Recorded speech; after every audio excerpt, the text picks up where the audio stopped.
बिस्मिल्लाहिर्रहमानिर्रहीम। अस्सलाम वालेकुम नाज़रीन, आप यूट्यूब चैनल देख रहे हैं। मैं इमरान खान हूँ। जैसे कि मैंने पिछले व्लॉग में आपको बताया था कि मैं ट्रैवल कर रहा हूँ, तो आपको जरा थोड़ा सा ये स्टूडियो वाला माहौल नहीं है, लेकिन खबरें मेरे पास सारी हैं और ये बहुत सारी खबरें हैं इस वक्त और बड़ी डिटेल के साथ खबरें आई हैं।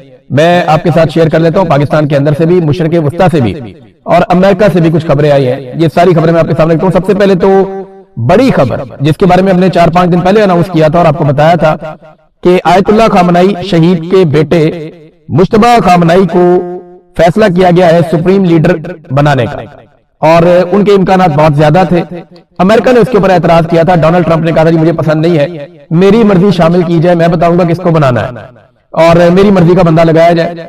डोनाल्ड ट्रंप को पसंद नहीं था, लेकिन इसके बावजूद अनाउंसमेंट हो गई है कि मुश्तबा खामनाई, अब जिन्होंने एक हफ्ते के अंदर अपने वालिद को खोया, अपने बच्चों को खोया, अपनी बहन को खोया, अपने बहनोई को खोया और अपनी वालदा को खोया, इनका बहुत नुकसान हुआ और इनकी फैमिली ने बड़ी कुर्बानी दी है। तो मुश्तबा खामनाई को अब बना दिया गया है ईरान का नया सुप्रीम लीडर और इनके ऊपर एतराज अमेरिका ने किया था, डोनाल्ड ट्रंप ने किया था। देखिए पाकिस्तान में और ईरान में कितना फर्क है।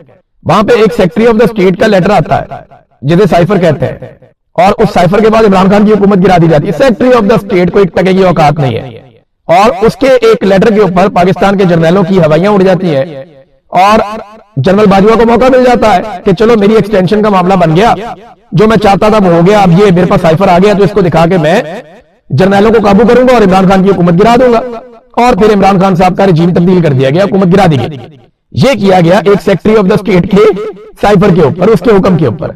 दूसरी तरफ अमेरिकी सदर खुद कह रहा है कि यह बंदा पसंद नहीं है और वहां पे ईरान ने उसी बंदे को दौरान जंग अटैक हो रहे हैं, लगातार हमले हो रहे हैं और तारीखी नौयत के अटैक हो रहे हैं इस वक्त ईरान के ऊपर।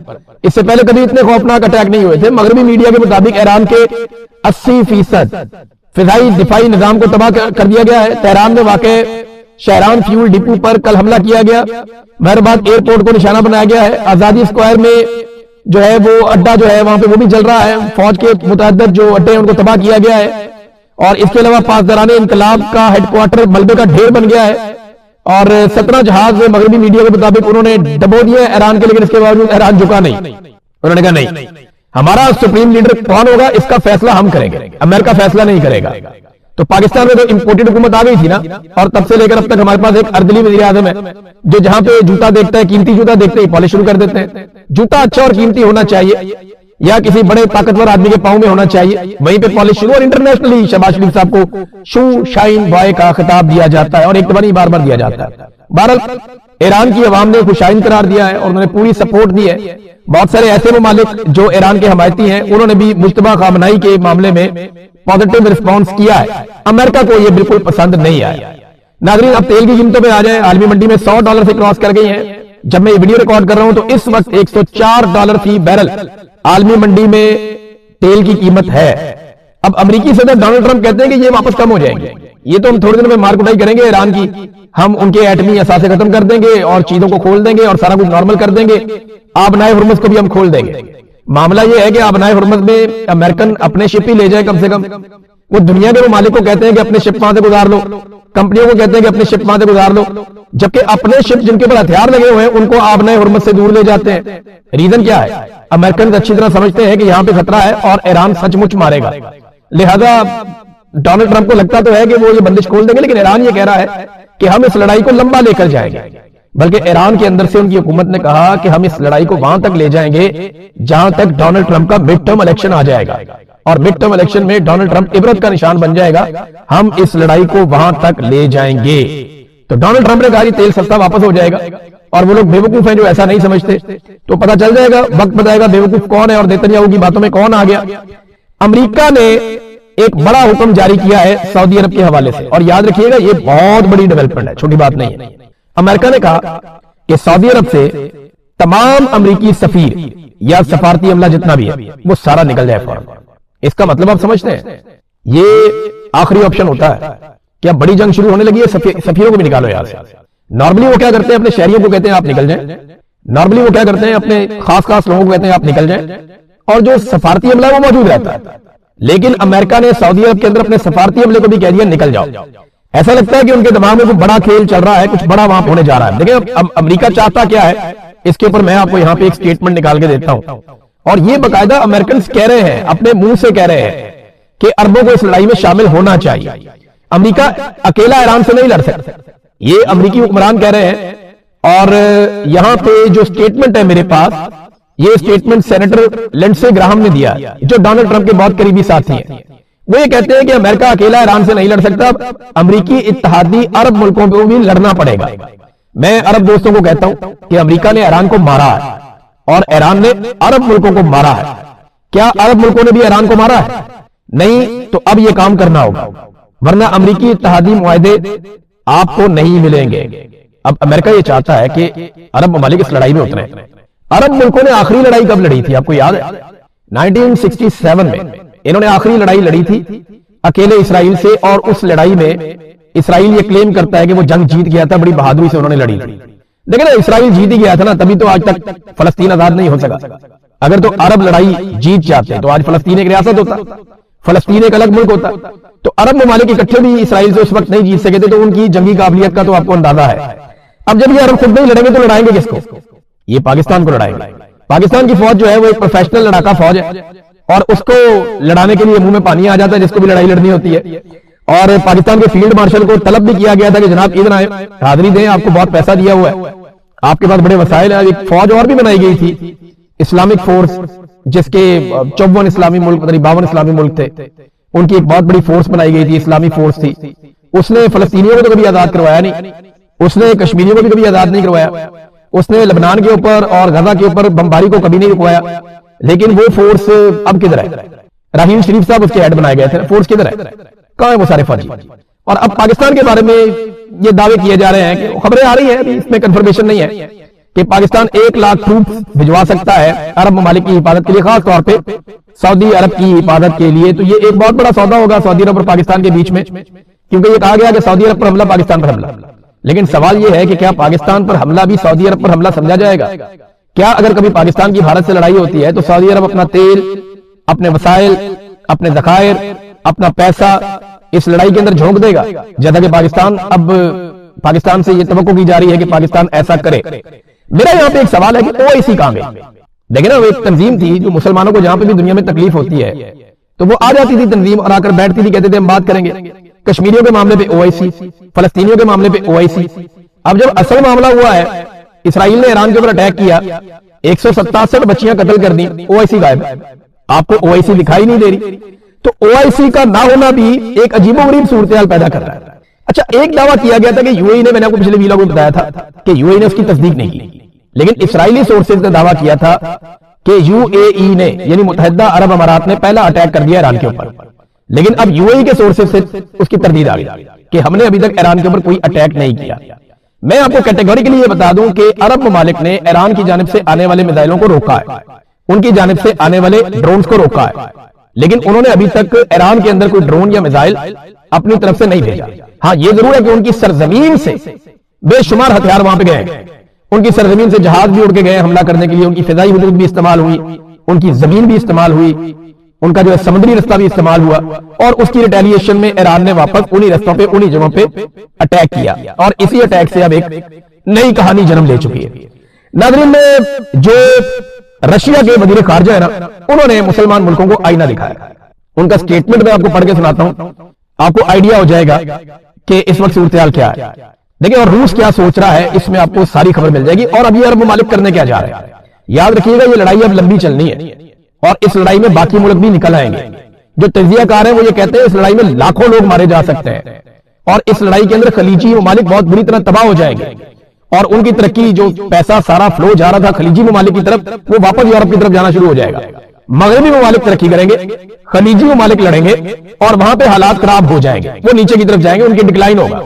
अब इसमें जो रूसी वजीर खारजा सरगई लावरोफ का जो स्टेटमेंट है, वो ये कहते हैं कि बहुत सारी अरब बादशाहतें अवामी तौर पे कह चुकी हैं कि सूरत हाल को फौजी हल की तरफ नहीं धकेला जाना चाहिए, यानी मुज़ाकरात होने चाहिए, और वो अपनी फिजाई हदूद इस्तेमाल करने की इजाजत नहीं देंगी। लेकिन जब सब कुछ शुरू हुआ तो अमेरिका और इसराइल को बार बार कॉल करने के बावजूद क्या आपने अमेरिका और इसराइल के इकदामात की मजम्मत की? यानी आपने कहा कि आपकी फिजाई हदूद इस्तेमाल नहीं होंगी, और नहीं इस्तेमाल आप करने देंगे। लेकिन जब आपकी फिजाई हदूद को अमेरिका ने और इसराइल ने इस्तेमाल किया तो क्या आपने एक मरतबा भी इसराइल की और अमेरिका की मजम्मत की? ये रशिया ने सवाल उठाया। दूसरा उन्होंने कहा कि क्या आपने स्कूल पर बमबारी करके 170 मासूम बच्चियों को शहीद करने की मजम्मत की? किसी अरब मुल्क ने इसके ऊपर क्या कोई बात की खुलकर?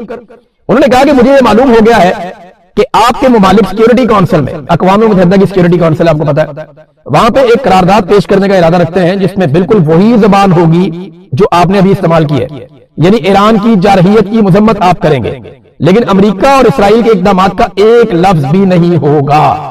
यह है वो मामला।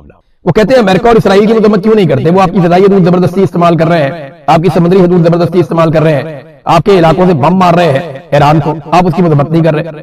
उन्होंने वहां पे कत्लेआम कर दिया ईरान के अंदर, बंदे ज्यादा तो ईरान के अंदर शहीद हो गए, यानी 1,500 बंदा शहादत के करीब पहुंच गए नंबर। वहां पे रिफाइनरियों को आग लग गई है। जो तबाही इस वक्त मिडिल ईस्ट में हुई या इसराइल में हुई, वो 10वां हिस्सा भी नहीं है जो तबाही अमेरिका ने और इसराइल ने ईरान के अंदर फैला दी, 10वां हिस्सा भी नहीं।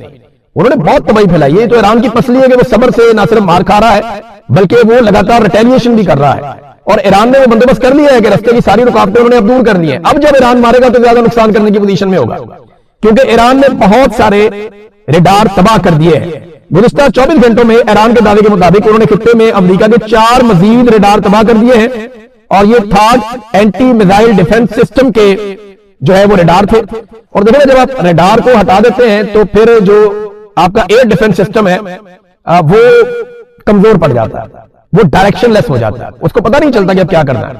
यहां पे एक मिसाइल उड़ता है बहरीन से, उसकी वीडियो है बाकायदा, और बहरीन से ही उड़ता है और बहरीन में गिर जाता है करीबी शहरी इलाके में। अब ये मिसाइल यहां से उड़ के यहीं पे गिर रहा है, इसका मतलब वो डायरेक्शन लेस मिसाइल है और वो अपने निशाने की तरफ नहीं गया। रीजन क्या है कि इससे जुड़े हुए जो टेक्निकल सारे इक्विपमेंट है वो ईरान ने बहुत हद तक तबाह किया है। तो ईरान और टारगेट अचीव कर सकता है, इसराइल के अंदर भी, खलीजी ममालिक के अंदर भी।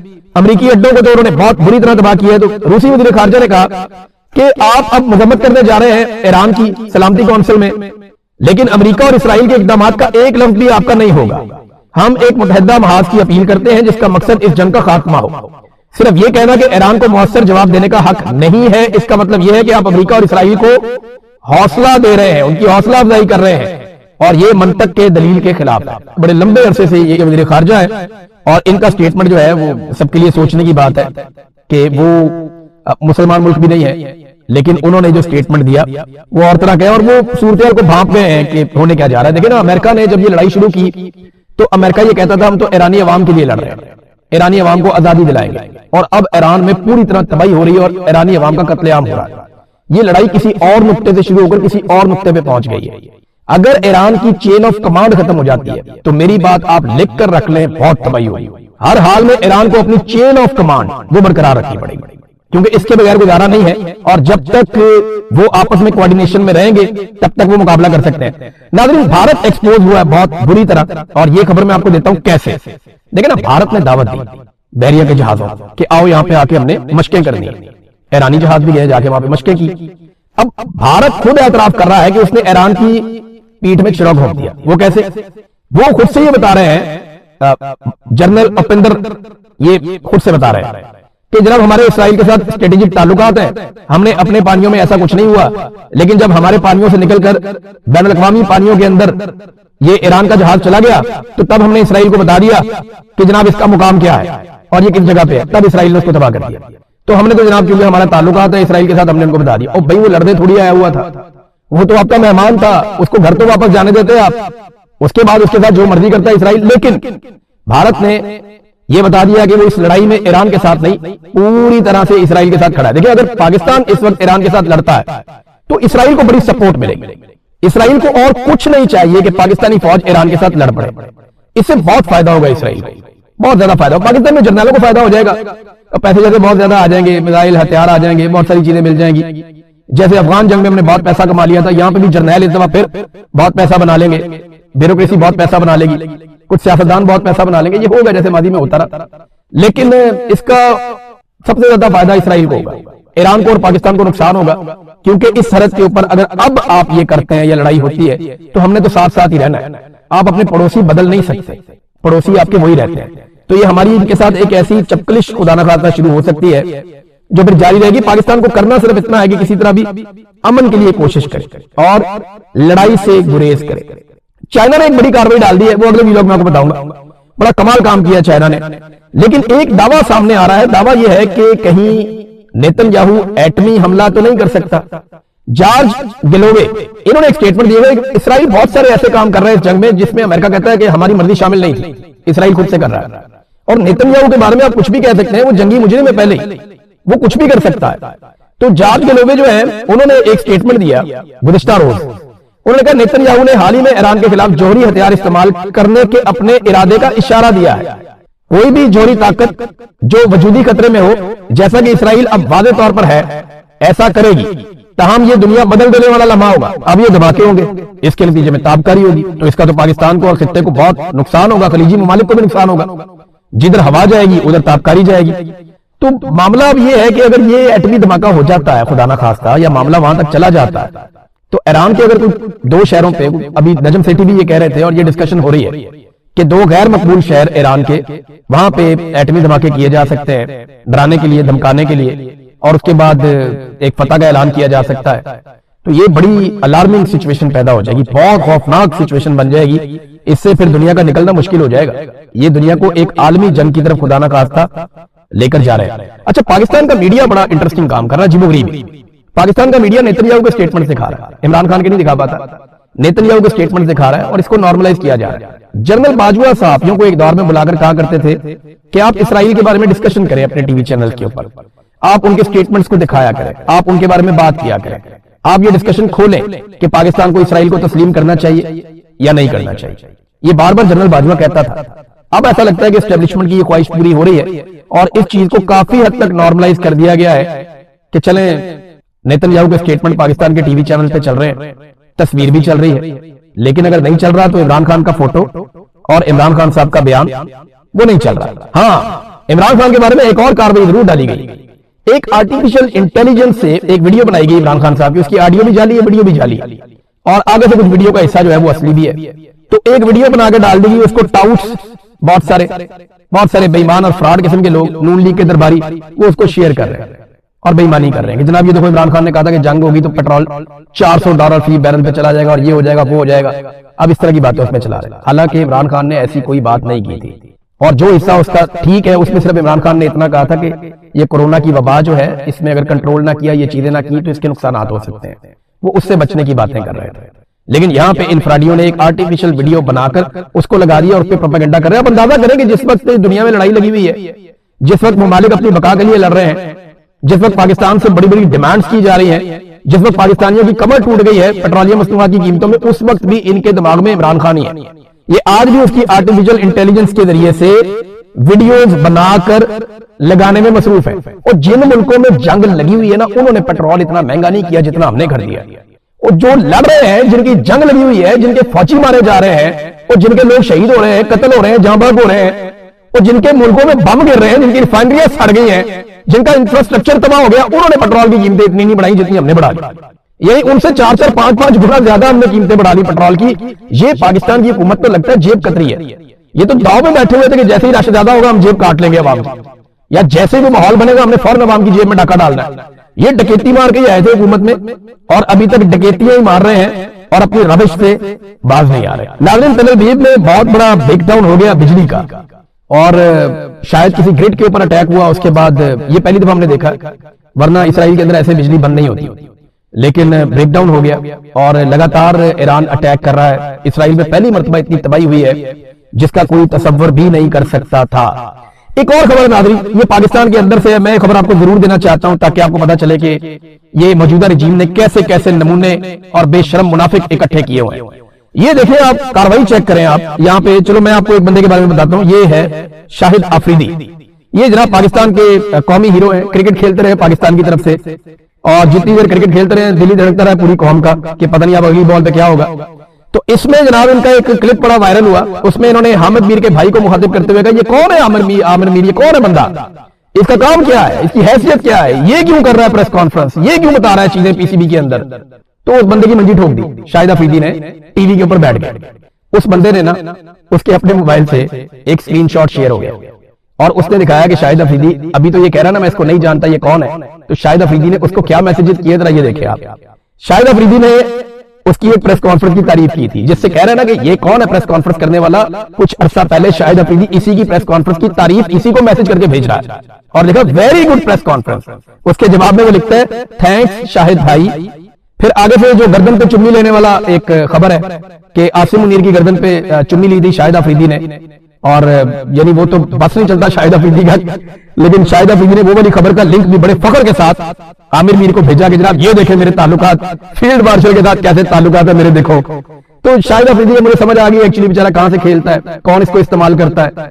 बेचारा पढ़ा लिखा भी नहीं है, क्रिकेट उसने खेली है, कुछ बहुत अच्छी खेली है, कुछ बहुत बुरी खेली है, कौम उसको पसंद करती थी, लेकिन इमरान खान पे हमले क्यों करता है अब मुझे समझ आ गई है। और मेरे ख्याल में पाकिस्तानी कौम को भी समझ आ जानी चाहिए कि मुनाफिकत अपनी जगह पे, लेकिन ये बंदा इमरान खान पे अटैक करता है, बार बार अटैक करता है, और ये इसकी मजबूरी है, उसको ताल्लुक रखना है वहां से, और वो बड़ा प्राउडली ये बताता भी है कि मेरा इससे ताल्लुक है, और बंदे की कोई जुबान भी नहीं है। एक दिन उस बंदे की तारीफ कर रहा है, खुद ही उसको मैसेज करके अगर कहे ये कौन है बंदा, इसकी क्या हैसियत है, ये कौन है, किस कैपेसिटी में कर रहा है, तो इसका कोई सच के साथ हक के साथ लेना देना नहीं है, फ्रॉडिया किस्म का बंदा है मेरे ख्याल में। इस मामले से तो यही लगता है, मेरी ये राय है, गलत भी हो सकती है, लेकिन ये मामले को देख के तो मुझे ऐसा लगता है कि जनाब यार खुद ही आप कर रहे हैं, खुद ही आप, और वो बकायदा शेयर हो गया। और मैंने ये तारिक मदीन साहब के और बहुत सारे और जर्नलिस्ट ने उसको शेयर किया, और शेयर करके उन्होंने खबर दी, उनकी खबर की बुनियाद के ऊपर मैं ये खबर दे रहा हूं, उसके ऊपर ये तबसरा कर रहा हूं कि जनाब ये कुछ करैक्टर नहीं शो किया। इमरान खान का कितना बड़ा करैक्टर है, उसको गिराने के लिए ऐसे बोने और इस तरह के लफंडर जो है ना वो मार्केट में उतारे गए। नाज़रीन बाकी खबरें जो है वो मैं आपको नेक्स्ट व्लॉग में बताऊंगा। अब तक के लिए इतना ही, अपना ख्याल रखिएगा, अपने चैनल का भी। अल्लाह हाफ़िज़।